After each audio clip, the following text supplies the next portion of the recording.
Hello dear students, in this lecture we will discuss about disorders of respiratory tract.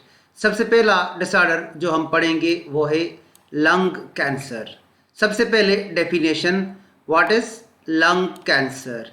Dear students, lung cancer describes the uncontrolled division of lung cells leading to the formation of abnormal mass of tissue called tumor.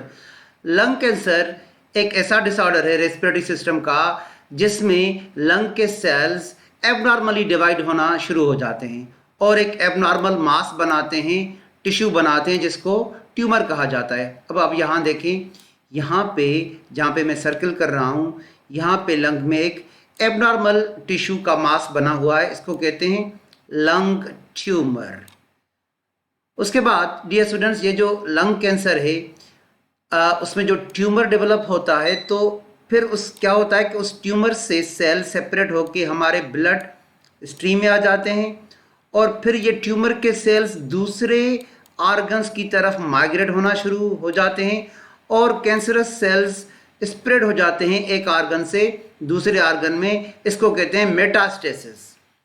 So lung cancer begin in the lungs and may spread to the other organs in the body such as bones. When cancer cells spread from one organ to another organ, dear students, it is called metastasis. And metastasis is the spread of cancerous cells to new areas of the body by the way of blood stream. तो क्या होता है कि किसी एक organ में, जैसा कि हमने लंग्स का कहा कि वहाँ पे कैंसर डेवलप हुआ, एक एबनॉर्मल मास डेवलप हुआ, एबनॉर्मल टिश्यू डेवलप हुआ जिसको आप और हम ट्यूमर कहते हैं. तो फिर ट्यूमरस सेल्स सेपरेट हो जाते हैं, ब्लड में आ जाते हैं, ब्लड फ्लो उनको दूसरे ऑर्गन पे माइग्रेट कर देता है, स्प्रेड कर देता है, इसको कहते हैं मेटास्टेसिस. अब आप यहाँ पे देखें, ये लंग कैंसर का स्टेज 4 है और यहाँ पे देखें लंग में आपको एक ट्यूमर नज़र आएगा, ठीक है, ट्यूमर ऑफ एनी साइज. तो फिर क्या होगा कि ये ब्लड फ्लो के थ्रू माइग्रेट करेगा. फॉर एग्जांपल डियर स्टूडेंट्स, ये माइग्रेट करके यहाँ से लंग्स से ये ब्लड फ्लो के थ्रू माइग्रेट करके कहाँ चला गया? बोन्स में. डिस्टेंट मेटास्टेसिस इन बोन्स, तो हम इसको कहेंगे मेटास्टेटिक बोन कैंसर. पहले ये डेवलप हुआ कहाँ पे? हमारे लंग्स में. उसके बाद ये फैल गया, मेटास्टेसिस में आ गया, तो हम इसको कहेंगे metastatic bone cancer. Metastatic bone cancer. तो पहले कहाँ पे ये डेवलप हुआ? लंग्स में, ब्लड के थ्रू माइग्रेट हो गया कहाँ पे? बोन्स पे. तो इसको हम आप नाम देंगे मेटास्टेटिक बोन कैंसर. हो सकता है ये लिवर में चला जाए, तो यहाँ लिवर में भी डियर स्टूडेंट्स कैंसर डेवलप हो जाएगा, इसको कहेंगे metastatic liver cancer. Metastasis is the spread of cancer cells to new areas of the body by the way of blood flow. तो जैसे ट्यूमर कहाँ पे भी डेवलप होता है तो ब्लड फ्लो के थ्रू वो tumorous cells, cancerous cells migrate करके दूसरे ऑर्गन में चले जाते हैं. इस प्रोसेस को कहते हैं मेटास्टेसिस और ऐसे कैंसर को कहा जाता है metastatic cancer. Okay dear, what are the symptoms of lung cancer? First symptom, a cough that doesn't go away.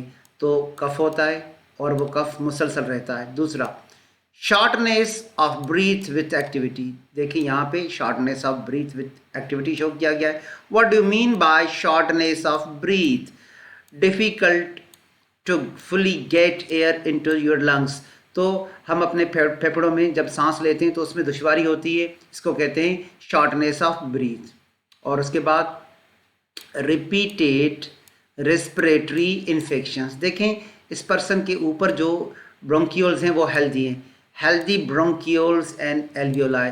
मगर जब फेफड़ों में, जब लंग्स में कैंसर डेवलप हो जाता है तो फिर इन्फेक्शन के चांसेस ज़्यादा हो जाते हैं. Lung infection, accumulation of fluid in alveoli. तो पहले इन्फेक्शन होगा, फिर एल्वियोलाई में फ्लूइड भर जाता है. कफिंग अप ब्लड, कफ के साथ ब्लड आता है.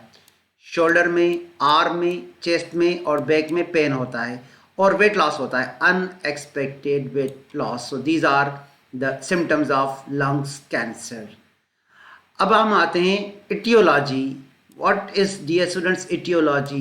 Etia is a Greek word that means cause plus logos means study. So the study of the cause of disease is called etiology. और आज हम पढ़ रहे हैं लंग्स कैंसर की एटियोलॉजी। तो सबसे पहले लंग्स कैंसर के हम रिस्क फैक्टर्स को डिफाइन करेंगे। तो आप पूछोगे what are risk factor, what is definition of risk factor. Dear students, risk factor something that increases a person's chance of developing a disease. तो देखें, सिगरेट स्मोकिंग भी एक रिस्क है लंग कैंसर के लिए, और सिगार की स्मोकिंग भी एक रिस्क फैक्टर है। So dear students, tobacco smoking is the most important risk factor for developing lungs cancer.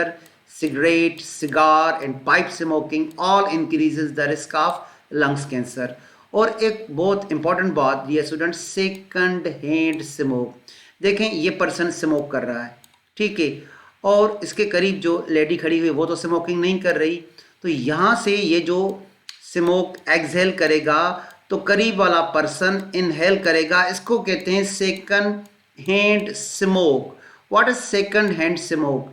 Second hand smoke is the smoke that comes from the burning of cigarette that is exhaled by the smoker. Smoker ने exhale कर दिया smoke during smoking.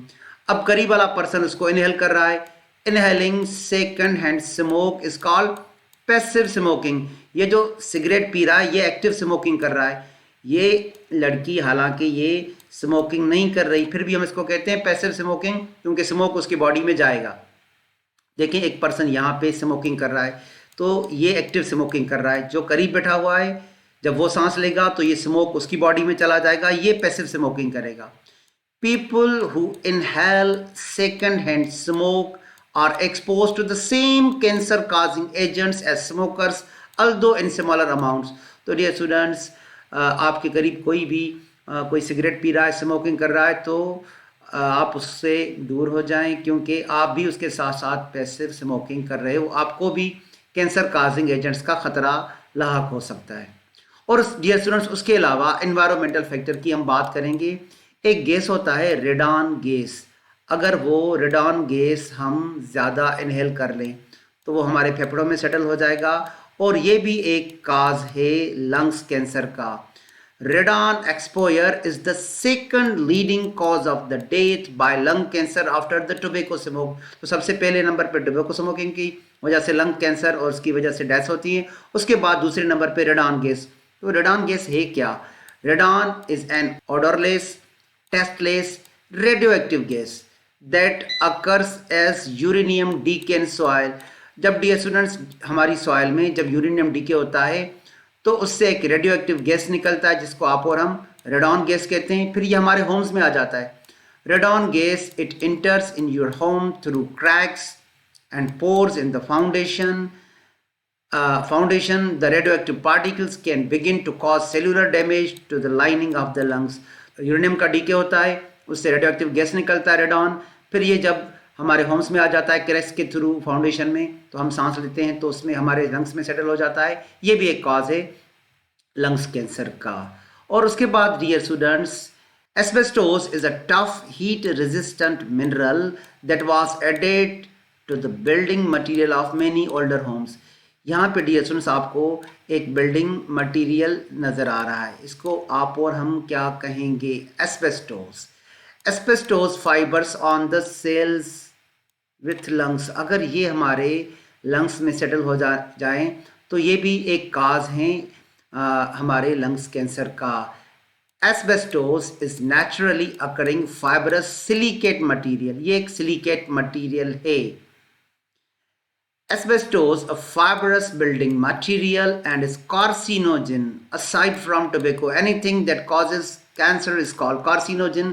तो ये भी tobacco के साथ एक cause है जो कि हमारे लंग्स में अगर सेटल हो जाए तो फिर ये लंग्स कैंसर कॉज कर सकता है। When a person inhale asbestos, microscopic fibers can become lodged into the lung tissue and increases the risk of lungs cancer. अगर ये एस्बेस्टोस के फाइबर्स हम इनहेल कर लें, ये हमारे एल्वियोलाई के सेल्स में सेटल हो जाएंगे। Asbestos fibres on the cells affect blood flow within the alveoli. और अब हम आते हैं सबसे लास्ट में treatment of lungs cancer. Dear students, lung cancer is treated in several way. First, यहाँ पे आपको पिक्चर में लंग कैंसर की सर्जरी का डायग्राम आपको मिलेगा। Surgery, an operation where doctors cut out cancerous tissue. तो सर्जरी से कैंसरस टिश्यू को डॉक्टर रिमूव कर देते हैं ताकि वो मेटास्टेसिस में आगे ना फैले, या फिर उस कैंसरस टिश्यू को केमिकल्स के थ्रू श्रिंक किया जाता है। इसको हम कहते हैं chemotherapy. Using special medicine to shrink और किल द कैंसरस टिश्यू। और एक और ऑप्शन है रेडियोथेरेपी का, using high energy rays similar to X rays to kill cancerous tissue is called radiotherapy. तो डियर स्टूडेंट्स, कैंसर का जो ट्रीटमेंट है वो सर्जरी से भी किया जाता है, केमोथेरेपी से भी किया जाता है और रेडियोथेरेपी से भी किया जाता है। Thank you dear students, wishing you all of the best.